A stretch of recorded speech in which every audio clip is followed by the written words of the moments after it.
Hello students, आज हम लोग मैथ्स का चैप्टर 4 आगे कंटिन्यू करेंगे और एग्जाम्पल 5 से शुरू करेंगे। इसके पहले के सब कुछ आपको पढ़ाया जा चुका है। एग्जाम्पल 5 है, given the point 1 2 find the equation of a line on which it lies. हमको एक पॉइंट दिया, से फॉर एग्जाम्पल पॉइंट P, इसका नाम मान लेते हैं 1 2। फिर कह रहा है उस लाइन का इक्वेशन बताइए जिस लाइन पर ये पॉइंट है। तो हम, आपको पता है, जब भी पॉइंट्स को रिप्रेजेंट करते हैं तो पहला जो ये नंबर होता है ये x का वैल्यू होता है और दूसरा y का वैल्यू होता है। ये x का वैल्यू और ये y का वैल्यू। अब इसी की मदद से हम इक्वेशन बना सकते हैं। अगर हम लिखते हैं x plus Y is equal to x का वैल्यू 1 प्लस y का वैल्यू 2, 1 प्लस 2 कितना हो जाएगा 3। तो ये एक हमारा आंसर हो गया। इसी क्वेश्चन में आगे लिखता है how many such equations are there. ऐसे कितने इक्वेशंस हैं? आंसर होगा ऐसे इनफाइनाइटली मेनी इक्वेशंस हैं। हम क्या लिखेंगे? There are infinitely many equations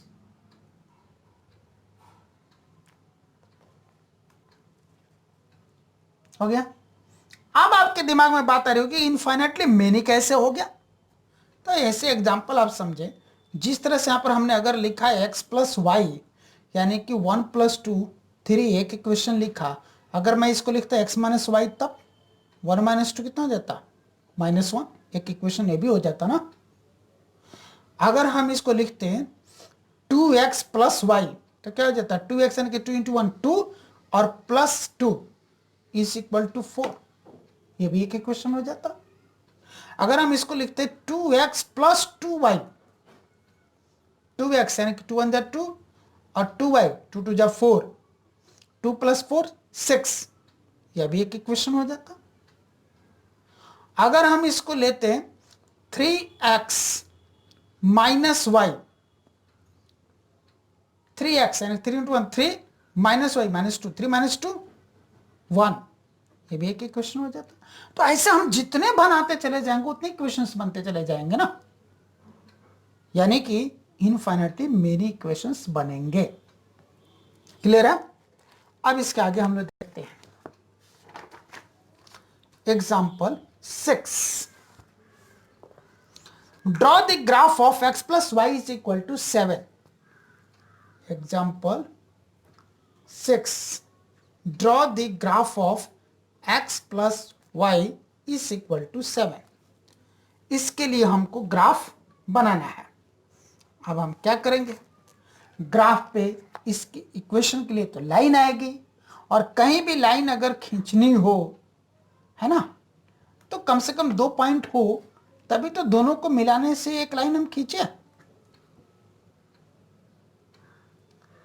एक सिंगल पॉइंट दिया गया हो तो यहां से हम लाइन कैसे खींचेंगे? अपने आप कहीं से कोई लाइन जा रही है और इत्तेफाक से संयोगवश इस पॉइंट से होकर के गुजर गई तो ठीक है, और ऐसे तो इनफाइनाइटली मेनी लाइन ही इधर से गुजर सकती है ना। लेकिन अब हमको जब लाइन खींचने के लिए कहा जाए तो हम 2 पॉइंट्स को मिलाएंगे, कम से कम 2 पॉइंट्स को मैच करेंगे तो एक लाइन बनेगी। तो 2 पॉइंट्स तो चाहिए।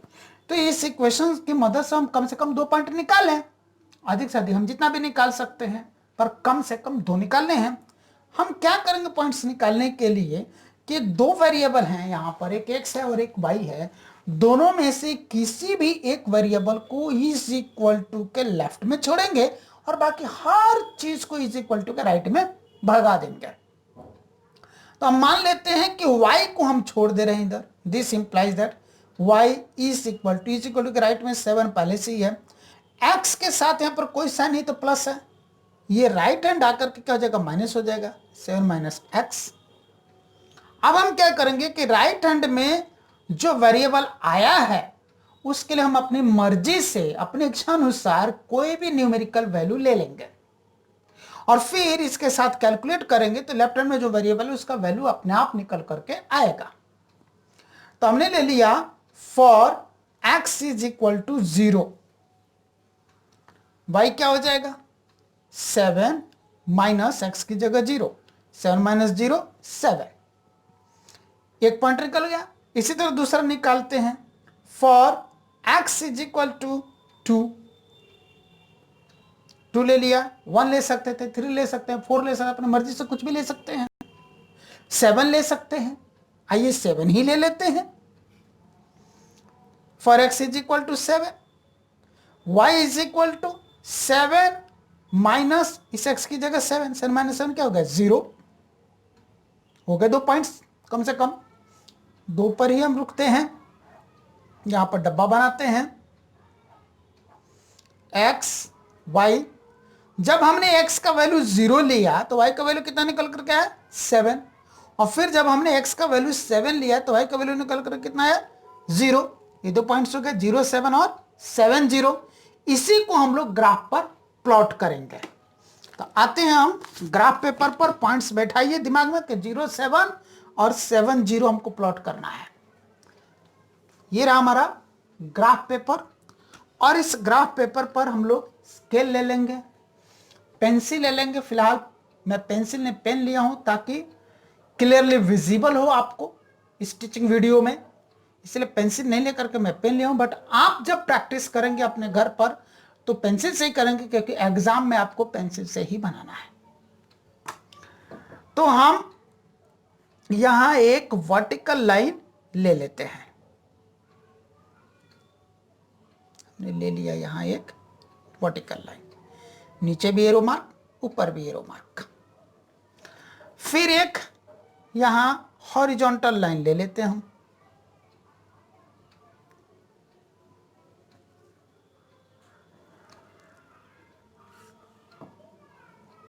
इधर भी एरो मार्क, इधर भी एरो मार्क। आप इस ग्राफ पेपर पर देख रहे हो कि वर्टिकली भी मोटी मोटी लाइंस कुछ खींची गई हैं, हॉरिजॉन्टली भी मोटी मोटी लाइंस कुछ खींची गई हैं, और उन मोटी मोटी लाइंस के बीच में हॉरिजॉन्टली भी और वर्टिकली भी पतली पतली लाइंस भी खींची गई हैं, और हॉरिजॉन्टल वर्टिकल लाइंस के मिलने की वजह से यहाँ पे ब्लॉक्स भी बन रहे हैं। यही होता है ग्राफ पेपर। तो हम मोटी वाली लाइन का सहारा लेके बना लेते हैं। ये जो हॉरिजॉन्टल लाइन है इसको हम बोलते हैं एक्स एक्सिस, इधर x और इधर x डैश लिखते हैं। इस वर्टिकल लाइन के लिए ऊपर y और नीचे y डैश लिखते हैं।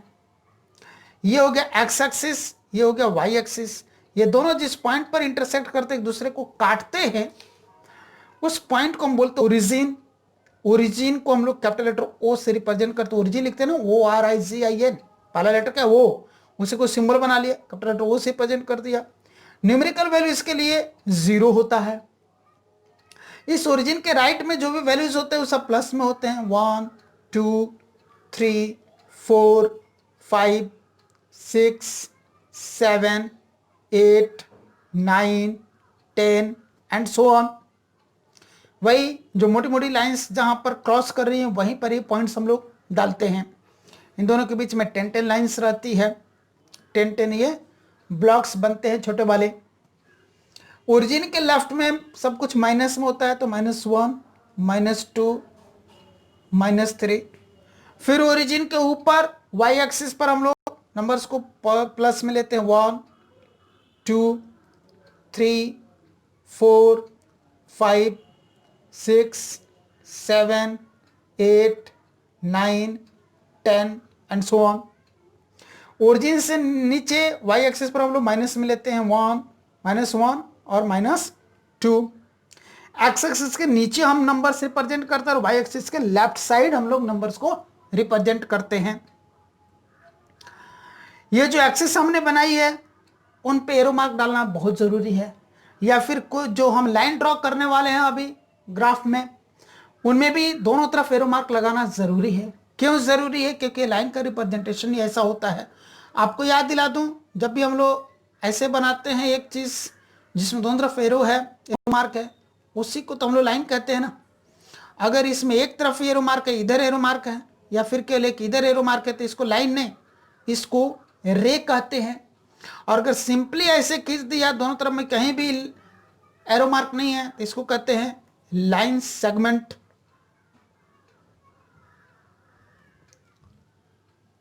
इसलिए हमको तो लाइन बनाना है, रे नहीं बनाना है, लाइन सेगमेंट नहीं बनाना, हमको क्या बनाना है? लाइन। तो दोनों तरफ एरो मार्क तो देना पड़ेगा। अब हम पॉइंट्स प्लॉट करते हैं। पहला पॉइंट था 0 7, यानी कि x का वैल्यू 0 और y 7। x का वैल्यू 0 y एक्सिस पर होता है और y का वैल्यू 0 x एक्सिस पर होता है। तो x 0 है यानी कि वो इस y एक्सिस पर है, और y 7 है तो y 7 यहाँ पर है, यानी कि पॉइंट यहीं आ जाएगा 0 7।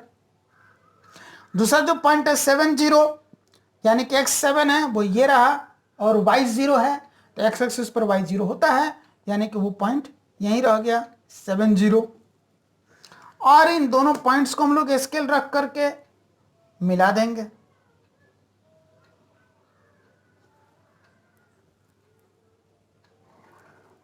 ऐसे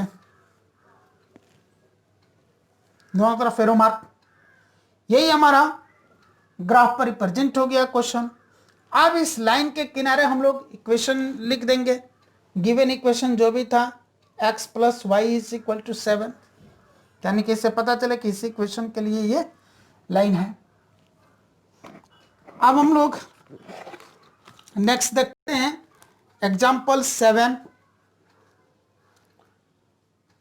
एग्जाम्पल 7 है, you know that the force applied on a body is directly proportional to the acceleration produced in the body।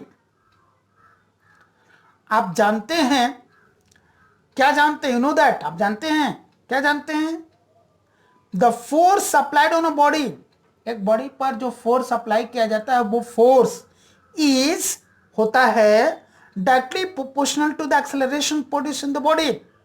उस बॉडी में जो एक्सेलरेशन प्रोड्यूस होता है उसके वो डायरेक्टली प्रोपोर्शनल होता है ना। एक बॉडी पे जो फोर्स अप्लाई किया जाता है वो फोर्स उस बॉडी पे जो एक्सेलरेशन प्रोड्यूस होता है उसके डायरेक्टली प्रोपोर्शनल होता है। यानी कि जब फोर्स बढ़ेगा एक्सेलरेशन बढ़ेगा, फोर्स घटेगा एक्सेलरेशन घटेगा। यही कि एक्सेलरेशन बढ़ेगा तो फोर्स बढ़ेगा, एक्सेलरेशन घटेगा तो फोर्स घटेगा। इसी तरह की सिचुएशन को हम डायरेक्टली प्रोपोर्शनल कहते हैं। Write an equation to express this situation and plot the graph of the equation। इस सिचुएशन को एक्सप्रेस करने के लिए आप एक इक्वेशन लिखिए और फिर उस इक्वेशन को ग्राफ पर प्लॉट कीजिए। तो हम रिप्रेजेंट करते हैं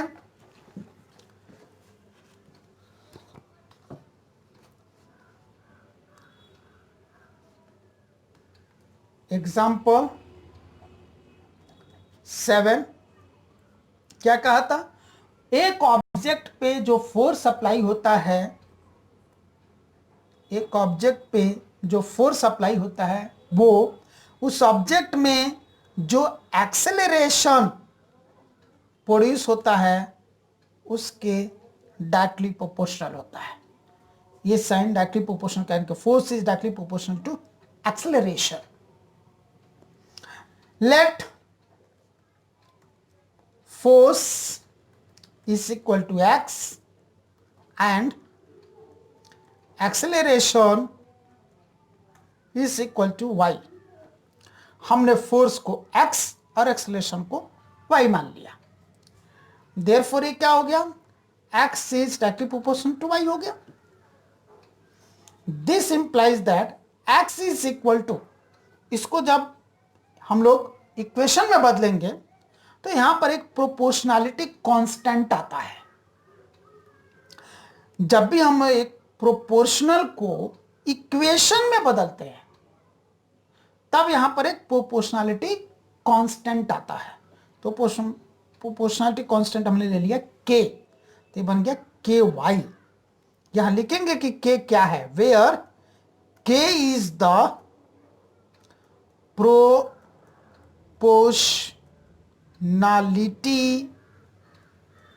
कांस्टेंट। ठीक है, ये हमारा इक्वेशन हो गया x is equal to K Y. अब इस k के लिए हम कोई एक न्यूमेरिकल वैल्यू मान लेते हैं। एक बार फिर से लिखते हैं, let k is equal to 5, therefore x is equal to 5y। ये हमारा एक आंसर हो गया, यानी कि जो सिचुएशन दिया था उसके लिए हमने एक इक्वेशन बना लिया। लिखा था ना, right an equation two express this situation. इस सिचुएशन को एक्सप्रेस करने के लिए एक इक्वेशन लिखिए, तो एक इक्वेशन हमने लिख लिया। फिर आगे बोलता है and plot the graph of the equation, और इस इक्वेशन का आप ग्राफ प्लॉट करना है, तो उसके लिए हमें पॉइंट्स निकालने पड़ेंगे, जैसे कि हमने एग्जाम्पल 6 में निकाला था। This implies that x is equal to 5y।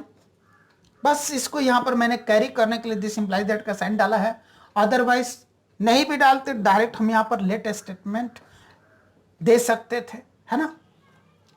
चलिए, अब हमें ऐसे सिचुएशन में क्या करना होता है, जो वेरिएबल राइट हैंड में उसके लिए अपनी मर्जी से अपनी इच्छा अनुसार कोई भी वैल्यूज लेनी होती है। लेफ्ट हैंड में जो वेरिएबल है उसका वैल्यू अपने आप निकल करके आता है, तो हम ले लेते हैं for y is equal to 0, x is equal to क्या हो जाएगा 5 इंटू वाई की जगह आ गया 0, 5 इंटू 0 0। एक और वैल्यू ले लें, लाइन बनाने के लिए कम से कम 2 पॉइंट चाहिए होता है ना, एक पॉइंट निकल, एक पॉइंट और निकाल लेते हैं हम लोग।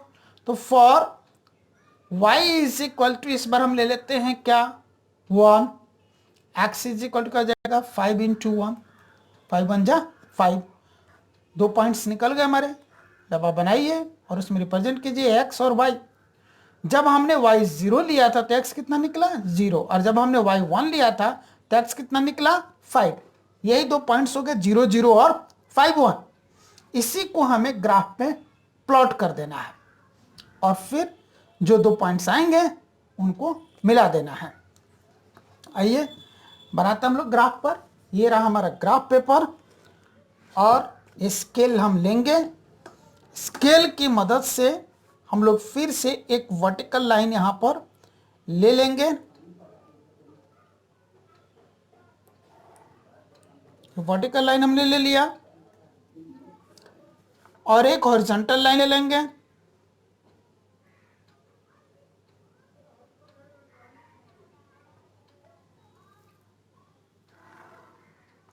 हॉरिजॉन्टल लाइन ले लिया, दोनों तरफ, हॉरिजॉन्टल में भी दोनों तरफ एरो मार्क, और वर्टिकल लाइन में भी दोनों तरफ एरो मार्क। ये होता है हमारे एक्स एक्सिस, इधर एक्स लिखते हैं, इधर एक्स डैश। ये हमारा वाई एक्सिस है, ऊपर वाई और नीचे वाई डैश लिखते हैं। ये है ओरिजिन 0, इधर 1 2 3 4 5 6 7 एंड सो ऑन। इधर हो जाएगा -1 -2 -3 एंड सो ऑन। इधर हो जाएगा 1 2 3 4 5 6 7। इधर हो जाएगा -1।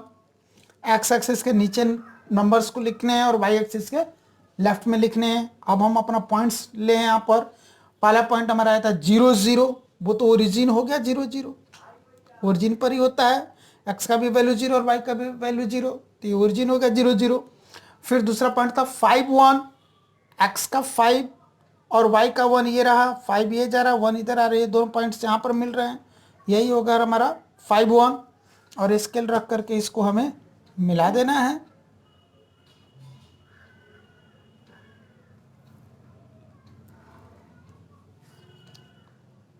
ये बन गया ग्राफ। यहाँ पर हम इक्वेशन लिख देंगे x is equal to 5y। That's all. इस तरह से इसको सॉल्व करना है। अब हम आगे बढ़ते हैं। Example 8, for each of the graphs given in figure 4.5। यहाँ फिगर 4.5 में ये जितने भी ग्राफ दिए गए हैं 1 2 3, इन सभी ग्राफ के लिए select the equation whose graph it is from the choices given below। यहां पर चॉइसेस दिए गए हैं, इस चॉइस में से सिलेक्ट करना है कि किसका ग्राफ ये है। फॉर फिगर 4.51 फिगर ये रहा, 4.5 फिगर ये रहा, ठीक है ना। इसको थोड़ा सा मैं जूम करता हूं, राइट, ताकि आपको बड़ा बड़ा दिखाई दे, ठीक है। तो ये रहा फिगर 4.51। इस फिगर में पहला पॉइंट दिया, ऑप्शन हमको दिया x plus Y is equal to 0। अब चेक करेंगे x plus Y equal to 0 है नहीं, यानी कि x का वैल्यू और y का वैल्यू ऐड करें तो आंसर 0 आना चाहिए। यहां पर देखिए x का वैल्यू 1 है, y का वैल्यू 2 है, 1 प्लस 2 3, 0 नहीं आया ना, इसका अर्थ इसका ग्राफ नहीं है। फिर ये second option y is equal to 2x, इसका अर्थ है x के वैल्यू को 2 से मल्टीप्लाई करें तो आंसर y का वैल्यू आना चाहिए। x का वैल्यू 1 है, 2 से मल्टीप्लाई कर तो 2 आ जाता है, और y का भी वैल्यू 2 है। यहाँ पर x का वैल्यू 0 है, इसको 2 से मल्टीप्लाई कर तो आंसर 0 आएगा, और y का भी वैल्यू 0 है। यहाँ पर x का वैल्यू -1 है, इसको 2 से मल्टीप्लाई तो -2, और y का भी वैल्यू -2 है। यानी कि ये जो ग्राफ है इसी ऑप्शन 2 को सपोर्ट कर रहा है। तो हमारा राइट आंसर क्या हो गया, ऑप्शन 2। हम इस पर टिक लगा देंगे, दैट्स ऑल, और कुछ नहीं करेंगे। फिर फॉर फिगर 4.52, अब यहां ध्यान दीजिए, इस फिगर में यहां दिया x plus Y equal to 0, यानी कि x और y दोनों के वैल्यू से ऐड करें तो आंसर 0 आना चाहिए। x का वैल्यू 1 है और y का वैल्यू 6 है, 1 प्लस 6 7, 0 नहीं आया ना, यानी कि इसका ग्राफ ये नहीं है। अब आता है y इक्वल टू 2x पर, यानी कि x के वैल्यू को 2 से मल्टीप्लाई कर तो y के वैल्यू के बराबर आना चाहिए, है ना।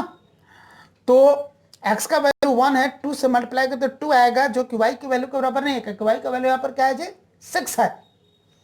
उसी तरह अब ये लेते हैं y is equal to 2x plus 4। इसका अर्थ है कि x के वैल्यू को 2 से मल्टीप्लाई करके फिर उसमें 4 ऐड करें तब y का वैल्यू आएगा। तो यहाँ पर x का वैल्यू 1 है, 2 से मल्टीप्लाई करें तो 2 हो जाएगा, फिर उसमें 4 ऐड करेंगे तो 6 y का वैल्यू आ जाएगा। ये तो ठीक है। यहाँ भी चेक करें, x का वैल्यू 0 है, 2 से मल्टीप्लाई करेंगे तो 0, और फिर उसमें 4 ऐड कर देंगे 4, ये y के वैल्यू के बराबर आ गया। ये भी ठीक है।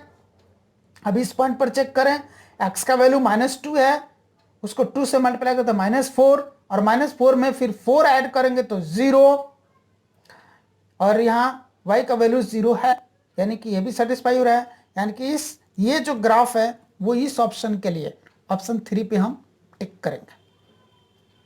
उसी तरह फॉर फिगर 4.53, इसके लिए चेक करेंगे, इसी बेसिस पर आप चेक करेंगे, ठीक है। चलिए नेक्स्ट हम देखते हैं क्या है। नेक्स्ट एग्जांपल 4.3 है। क्वेश्चन नंबर 1 है, draw the graph of each of the following linear equations in 2 variables. नीचे ये लीनियर इक्वेशंस इन 2 वेरिएबल्स दिए गए, इन सब के लिए ग्राफ बनाने हैं। अभी 2 क्वेश्चन के लिए ग्राफ आपको बना के दिखाया मैं, सिमिलर पैटर्न पर ठीक उसी तरह आपको इन चारों ऑप्शंस के लिए ग्राफ बनाने हैं। नेक्स्ट क्वेश्चन है, give the equations of 2 lines passing through 214। एक पॉइंट दिया है 214, इसे पास होने वाले 2 लाइंस का इक्वेशन आपको अपनी मर्जी से देना है। तो पहला x का वैल्यू होता है, दूसरा y का वैल्यू होता है। एक इक्वेशन हम लिख सकते हैं x plus Y is equal to 16, x plus Y 2 plus 14 के 16 होगा ना, तो x plus Y is equal to 16, एक इक्वेशन ये हो जाएगा। दूसरा हम लिख सकते हैं x माइनस वाई, x 2 है और y 14 है, तो 2 माइनस 14 कितना -12, यानी कि x minus y is equal to -12, तो इक्वेशन हो गया। आप अपने किसी और वे में भी क्वेश्चन लिख सकते हैं। फिर आगे पूछता है, how many more such lines are there, और ऐसे कितने लाइन्स हैं। इस तरह का एग्जाम्पल भी आया था पिछले, हमने सॉल्व किया है एग्जाम्पल में। तो हम क्या लिखेंगे, infinitely many lines are there, या there are infinitely many such lines, ऐसे। एंड वाई, और क्यों इन्फाइनेटली मेनी क्यों होंगे, because we can find out many lines passing through this point. इस पॉइंट से पास है तो हम लोग बहुत सारे लाइंस फाइंड कर सकते हैं. आप यहां तक अभी जो आपको मैंने बताया एग्जाम्पल 5, एग्जाम्पल 6, एग्जाम्पल 7, एग्जाम्पल 8 और फिर उसके बाद एक्सरसाइज 4.3 का क्वेश्चन नंबर 1 और क्वेश्चन नंबर 2, यहां तक आप खूब अच्छी तरह से प्रैक्टिस करें. इसके बाद आप प्रैक्टिस कर सकते हैं क्वेश्चन नंबर 5 भी. अभी अभी जो एग्जाम्पल हमने सॉल्व किया था एग्जाम्पल 8, उसी पैटर्न पर ये क्वेश्चन नंबर 5 भी है, सेम पैटर्न पर, तो ये भी आप प्रैक्टिस करेंगे. That's all. आज आप इतना प्रैक्टिस करें, इतने पर कमांड करें. फिर हम लोग अगली क्लास में इस एक्सरसाइज 4.3 के जो बाकी बचे हुए क्वेश्चन है, क्वेश्चन नंबर 3, 4, 6, 7, 8, इन सबको डिस्कस करेंगे. Thank you.